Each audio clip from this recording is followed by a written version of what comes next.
Hello and welcome to the Pet Healer Podcast. This is your host, Dr. Mitzi Vargas, and today I just wanted to give you like a nutritional update. I was reading on the magazine recently about a study done that was trying to see the relationship between the non-traditional diet, the grain-free diets, or grain-inclusive diets that are kind of like non-traditional, like the small batch, private label, boutique type food versus the traditional, nutritionally backed other diets.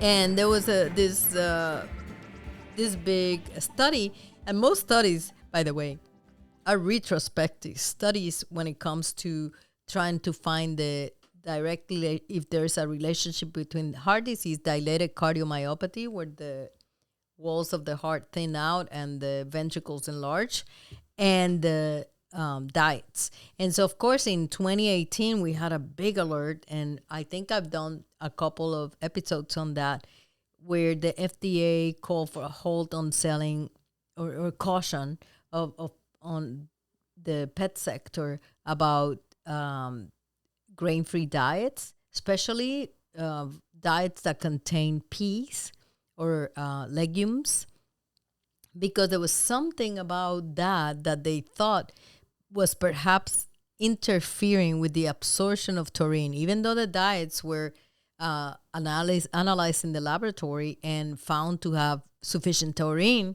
but for some reason it wasn't absorbed or absorbed at the rate that you would want it to. And so some of those dogs had lower concentrations of taurine. Taurine is an essential amino acid for the heart function. And so, of course, then these dogs were developing dilated cardiomyopathy. Just recently, I diagnosed one of my good clients and friends, golden retriever with dilated cardiomyopathy. It's only a 2-year-old, 3-year-old dog.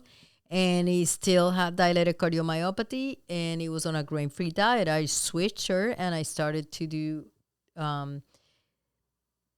taurine supplementation, because in previous studies, there was a very good chance that the disease will completely disappear if you put them on supplementation of taurine and change them to a regular traditional diet.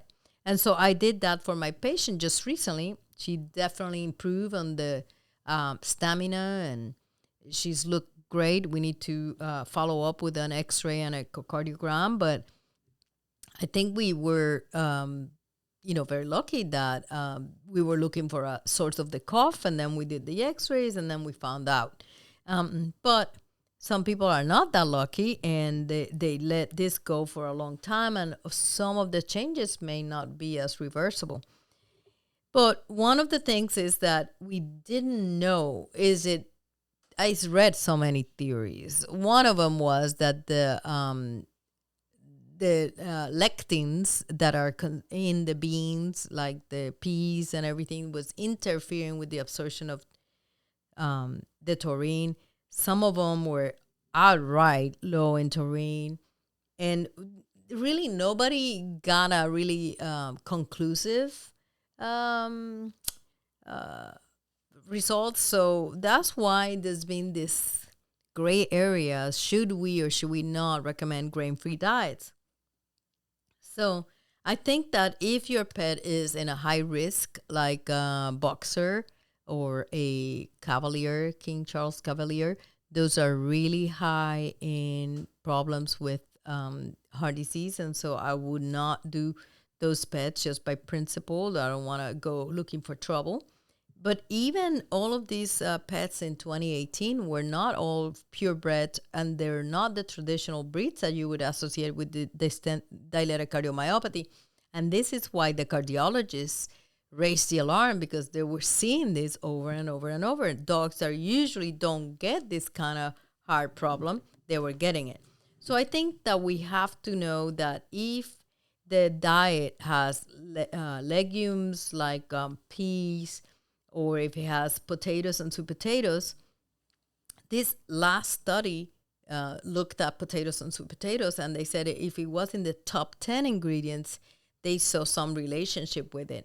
They noticed that there was across the border, there were really improvements demonstrated in the echocardiogram, ultrasound of the heart, when they changed the diet back to a traditional one, from non-traditional to traditional.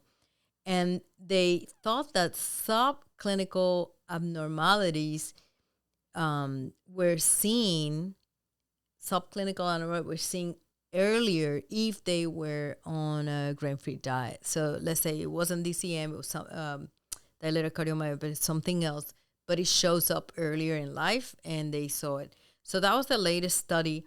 Now, a lot of people from grain-free said, well, I don't want a non-traditional, I'm going to feed raw.